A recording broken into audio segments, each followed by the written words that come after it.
अपने आप को दुनिया का सबसे ताकतवर इंसान समझने वाला शख्स बेंजामिन नेतन्याहू अब कहीं पर भी जाता है तो रास्ते बदल बदल कर जाता है। हालत ऐसी हो चुकी है कि अब एक सीधा रास्ता पकड़कर किसी भी देश में जाने की हिम्मत इसके अंदर नहीं बची है। अमेरिका के दौरे पर यह जाने वाला था। कल इसका जो विमान था, पर्सनल विमान जिसका नाम विंग ऑफ जॉयन है, वो सीधे रास्ते से अमेरिका नहीं पहुंचा बल्कि एक अलग रास्ते से अमेरिका पहुंचा, जो काफी लंबा सफर हो गया। अमेरिका तक जाने के लिए इसके विमान को मध्य यूरोप से गुजरना था, लेकिन इसने अपना रास्ता बदल दिया और दक्षिण यूरोप से होकर जिब्राल्टर जलडमरू मध्य से होकर गुजरा, जिसकी वजह से इसका सफर दोगुना हो गया। बेंजामिन नेतन्याहू ने अमेरिका जाने के लिए जो सीधा रास्ता है मध्य यूरोप का, वो इसलिए नहीं चुना क्योंकि इसको डर सता रहा है कि मध्य यूरोप के कई सारे देशों ने इंटरनेशनल क्रिमिनल कोर्ट के अरेस्ट वारंट जारी होने के बाद इस बात का ऐलान कर दिया है कि अगर बेंजामिन नेतन्याहू हमारे एयर स्पेस में गुजरेगा तो उसको हम पकड़ लेंगे। जिन देशों ने इंटरनेशनल क्रिमिनल कोर्ट के अरेस्ट वारंट का समर्थन किया है, उन देश की एयरफोर्स इसके विमान को चारों तरफ से घेर कर इमरजेंसी लैंडिंग कराकर इसको गिरफ्तार कर सकती थी। इसी के डर से इसने उस एरिया को छोड़ दिया और दूसरे एरिया से एक लंबा रास्ता लेकर अमेरिका का सफर तय किया। तो ये हालत हो चुकी है इस शख्स की। आज तक जो यूरोपीय देश अमेरिका और इजराइल के कहने पर चलते थे, आज उनमें से कई सारे यूरोपीय देश ऐसे हैं जो इनके खिलाफ नजर आ रहे हैं। स्लोवेनिया ने भी ऐलान कर दिया है कि अगर बेंजामिन नेतन्याहू उसके देश में एंटर होता है तो हम उसके ऊपर प्रतिबंध लगा देंगे और उसको गिरफ्तार भी कर सकते हैं। पिछले एक हफ्ते में बहुत सारे यूरोपीय देशों ने फिलिस्तीन को अलग राज्य की मान्यता भी दे दी है। कहीं ना कहीं एक राजनीतिक हार बेंजामिन नेतन्याहू की यहां पर नजर आ रही है। दोस्तों, आपको मैंने इटली के बारे में बताया था। इटली ने अभी तक मान्यता नहीं दी फिलिस्तीन को, जिसके बाद इटली के अंदर बहुत सारे विरोध प्रदर्शन हुए, आगजनी भी हुई, सरकार के खिलाफ नारेबाजी भी हुई, लोग सड़कों पर उतरे, बहुत सारी सेवाएं भी इटली की बंद हो गईं। लोग मांग कर रहे हैं सरकार से कि जल्द से जल्द फिलिस्तीन को मान्यता दें। आपने मान्यता क्यों नहीं दी? इटली की प्रधानमंत्री ने कहा कि जब तक हमास गाजा के अंदर है, हमास बंधकों को नहीं छोड़ रहा है, तब तक हम फिलिस्तीन को मान्यता नहीं देंगे। फिलहाल इतना कहने के बाद भी इटली के अंदर विरोध प्रदर्शन अभी भी लगातार जारी हैं। अब अपने आप को थोड़ा सा बचाने के लिए इटली की तरफ से एक फैसला लिया गया है। अपने युद्धपोत को समुद्र में उतारा गया है गाजा के लिए। दरअसल आप लोग लगातार ऐसी चीजें सुनते होंगे कि यूरोप के कुछ संगठन, कुछ कार्यकर्ता मिलकर जहाज के जरिए समुद्री रास्ते से कुछ सामान गाजा तक ले जाने की कोशिश करते हैं। हर बार उनको इजराइल की सेना पकड़ लेती है और पकड़ने के बाद उनको अपने अपने देश वापस भेज देती है। ग्रेटा थनबर्ग के बारे में आपने सुना होगा। ग्रेटा थनबर्ग पहले आ चुकी हैं, लेकिन उनको गाजा के पहुंचने से पहले ही अरेस्ट करके उनके देश वापस भेज दिया। एक बार फिर से ग्रेटा थनबर्ग अपने काफिले के साथ निकली हैं।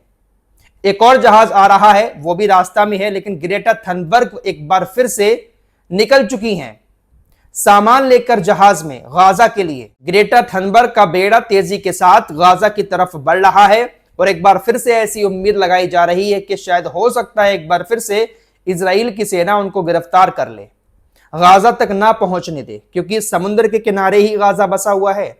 आराम से सामान वहां तक जहाज के जरिए पहुंचाया जा सकता है, लेकिन इजरायली सेना बीच में ही उनको रोक लेती है।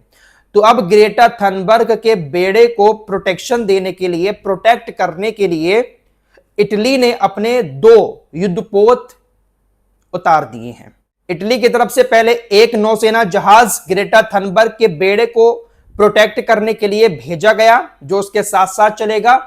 लेकिन फिर एक और ऐलान कर दिया गया कि हम दूसरा नौसेना जहाज भी समुद्र में उतार रहे हैं, ताकि ग्रेटा थनबर्ग का बेड़ा जो पहुंच रहा है गाजा, उसको किसी तरह का कोई नुकसान ना हो। इटली के रक्षा मंत्री गुइडो क्रोसेटो ने कहा कि अंतरराष्ट्रीय सहायता फ्लोटिला की सहायता के लिए अपना दूसरा नौसेना जहाज भेज रहे हैं।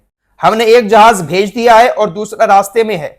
हम किसी भी स्थिति के लिए तैयार हैं। इटली के अलावा स्पेन ने भी अपना युद्धपोत इस बेड़े की सहायता के लिए, इस बेड़े को प्रोटेक्ट करने के लिए समुद्र में उतार दिया है। स्पेन ने 14 देशों का जो संगठन बनाया था, अमेरिका ने हूतीज के हमलों को रोकने के लिए, उसमें शामिल होने से इनकार कर दिया था। स्पेन ने अपना युद्धपोत तब नहीं उतारा था अमेरिका के कहने पर, लेकिन गाजा की मदद के लिए जो बेड़ा जा रहा है उसके प्रोटेक्शन के लिए, उसको प्रोटेक्ट करने के लिए अपना युद्धपोत उसके साथ साथ भेज दिया है। तो स्पेन इस तरीके से गाजा के साथ है। ये तमाम वो देश हैं जो इजराइल के करीबी हुआ करते थे लेकिन अब इजराइल से दूरी बना रहे हैं। आइए अब डोनाल्ड ट्रंप और इस्लामिक देशों के बीच जो बैठक हुई थी उसकी बात कर लेते हैं। अपनी लास्ट रिपोर्ट में आपको बताया था कि अमेरिका के अंदर बहुत सारे इस्लामिक देश जो बड़े बड़े हमारे सामने हैं, तुर्की, जॉर्डन, मिस्र, सऊदी अरब, कतर, इन तमाम देशों के नेताओं ने डोनाल्ड ट्रंप के साथ एक बैठक की। यह बैठक गाजा को लेकर थी। डोनाल्ड ट्रंप के साथ इस्लामिक देशों की इस बैठक की पूरी दुनिया में चर्चा थी कि शायद अब कोई हल इस्लामिक देश डोनाल्ड ट्रंप के साथ मिलकर गाजा का निकाल लेंगे। गाजा में हो सकता है कि इस बैठक के बाद शांति हो जाए, लेकिन डोनाल्ड ट्रंप कहां इन इस्लामिक देशों की बात मानने वाले हैं। वो तो बस अपनी ही बात रखते हैं। खबरें ज्यादा बाहर नहीं आई, लेकिन कुछ मीडिया हाउस ने इस बैठक को लेकर खबरें लिखी हैं। कहा गया है कि मुस्लिम देशों के साथ डोनाल्ड ट्रंप की जो बैठक हुई है उस बैठक में डोनाल्ड ट्रंप ने कहा कि मैं जो शांति योजना लेकर आया हूं गाजा के लिए, उससे गाजा में युद्ध खत्म हो सकता है। पश्चिमी मीडिया सूत्र ने लेबनानी मीडिया साइट अल नासरा को दी गई जानकारी के मुताबिक इस योजना में कथित तौर पर 20 दिनों का सीज फायर है और उसके बाद बंधकों की वापसी है। रिपोर्ट में यह बात साफ नहीं की गई है कि समझौते के इस पहले चरण में 48 इजरायली बंधकों में से कितने वापस किए जाएंगे। रिपोर्ट के मुताबिक डोनाल्ड ट्रंप ने इस्लामिक देशों के नेताओं के साथ जो बैठक की और उस बैठक में जो प्लान बनाया है उसके मुताबिक बंधकों की वापसी के बाद कई सारे इस्लामिक देशों के साथ मिलकर बना हुआ एक प्रशासन फिलिस्तीन के इस क्षेत्र की यानी गाजा की कमान संभालेगा। मतलब सीधी सी बात यह है कि इस बैठक में जिस बात पर चर्चा हुई है वो ये है कि डोनाल्ड ट्रंप जो प्लान बना रहे हैं उसके मुताबिक बंधकों की वापसी होगी और बंधकों की वापसी इस्लामिक देशों के प्रेशर से होगी। इस्लामिक देश हमास के ऊपर प्रेशर डालेंगे, बंधकों की वापसी होगी और उसके बाद अरब देशों का एक प्रशासन बनेगा जो गाजा की कमान संभालेगा और उसके बाद वो प्रशासन फिलिस्तीनी अथॉरिटी को कमान सौंप देगा। गाजा की कमान फिलिस्तीनी अथॉरिटी को मिल जाएगी, हमास की घुसपैठ गाजा से खत्म हो जाएगी, तो गाजा में जो इस वक्त जंग चल रही है वो भी खत्म हो जाएगी। यह बात बेंजामिन नेतन्याहू भी चाहता है कि गाजा से हमास की घुसपैठ खत्म हो जाए, भले ही गाजा की कमान फिलिस्तीनी अथॉरिटी के पास पहुंच जाए।